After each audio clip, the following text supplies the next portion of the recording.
somehow lead society, and they believe that we're under a patriarchy, which we're going to talk about, and I'm going to dispel that myth, which is completely an illusion and a fantasy. We're not under a matriarchy either. As I said, we are under an occultocracy ruled by occultists. And let me tell you something, folks. If you think that the occult hierarchy that runs this planet is all male, or is all white males, or is all rich males, or rich white males, you're delusional.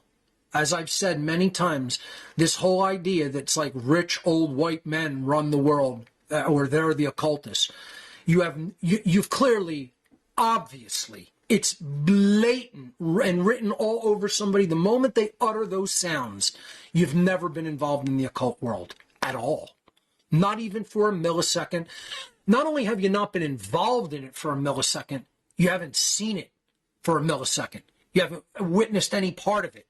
This is how I can gauge very quickly in conversation who's knowledgeable about the world that I inhabited.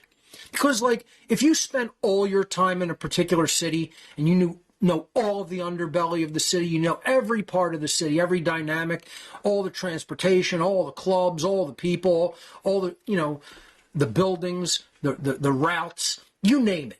You know the food, everything there, the culture, everything there is to know about any particular city. You know that in and out, and you've made a study of it in your life. And then someone comes along and they start saying things about the town that you have all this knowledge about.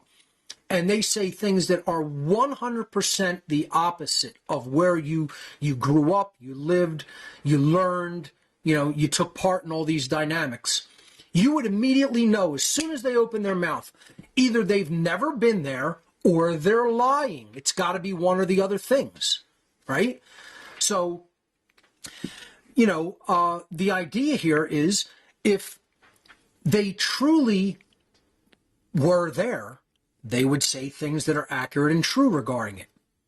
So it's got to be that they either were never there or they were lying. It's like guys talking in a bar about being in war and somebody rolling up who's never ever been in any combat in any aspect of the military and saying, I know everything there is to know about that. And then they open their mouth and they say things that are 100% inaccurate, and the guys who actually were in combat look at them like, what an asshole, trying to say that he knows anything about this when he clearly was never there, because they were and they know.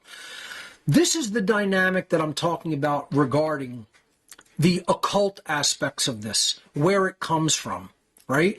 When I say there's no patriarchy, there's an occultocracy, I've been in the occult. I've not only been in it, I've been a priest within the priest class of satanic occultism. Now, by my own admission, I did not move high up the hierarchy of the whole world network of Satanism and dark occultism. I stayed in what I would consider the lower ranks, or perhaps even the very lowest ranks within that pyramidal occult structure of hierarchy and compartmentalization and rank and pecking order. That being said, the dynamic that I really want people to understand here is, if you really understand the occult world and you've had any dealings or experiences with it at all, you are going to know definitively, through and through, without any doubt or exception, that there are men and women within its ranks. In many cases, they hold equal and complementary power. There are old and young people within its ranks, and they are going to be treated and gauged with respect to occult knowledge and power, not with regard to age.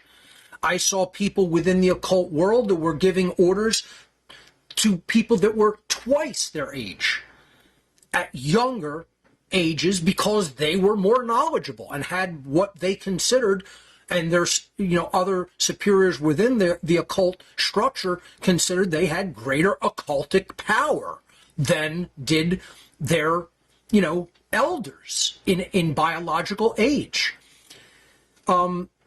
It doesn't matter if it's men or women. It doesn't matter if it's old or young. It doesn't matter if it's rich or poor. There were people in the occult world that had not a lot of physical resources in the world regarding money and assets and wealth, etc., physical wealth. And they were treated with greater levels of respect than some billionaires.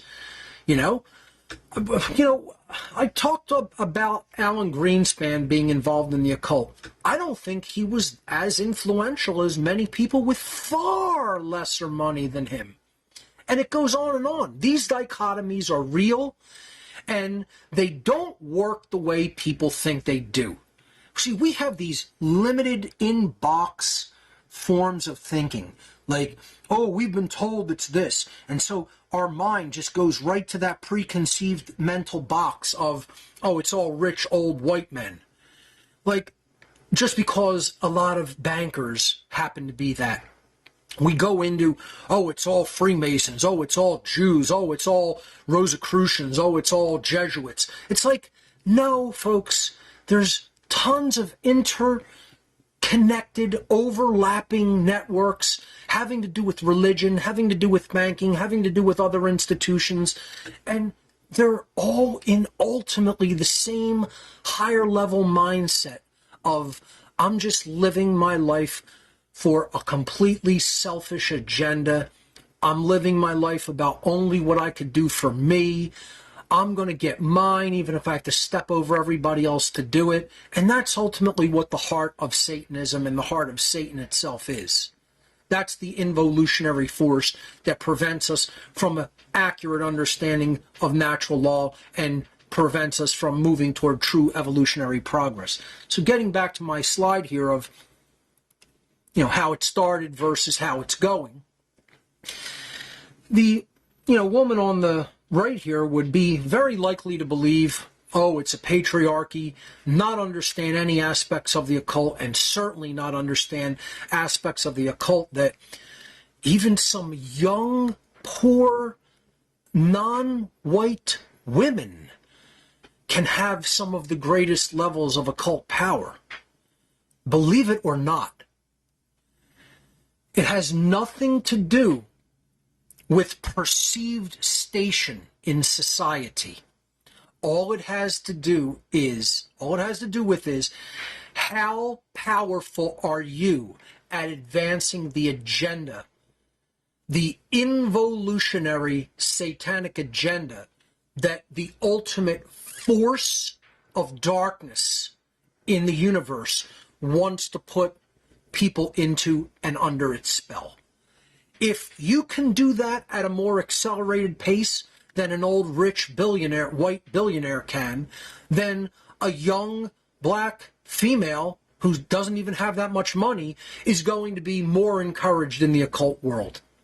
And if you can't see outside of that preconceived perceptual box, then you don't understand the occult at all. I can tell, like I said, just by people saying anything about it, you aren't involved, you haven't seen it, and you know absolutely nothing about it.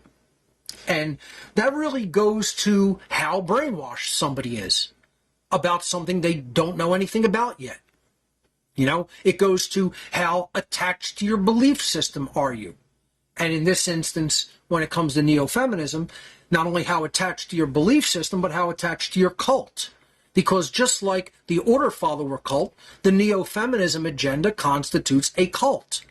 This is cult-mindedness. This is cult belief. And in many cases, it's cult behavior. And if you can't look at the differences between these two pictures and see that they're blatant and dramatic and drastic, and that the women on the left there are just advocating for their own natural rights as they see it from their perspective, and the woman on the right there is in a cult, once again, I feel bad for you. That means that you're under such delusion and brainwashing that you can't see the difference between advocating for rights versus acting in deep and distorted cult belief systems. So let's look at some of the qualities and characteristics of classical feminism.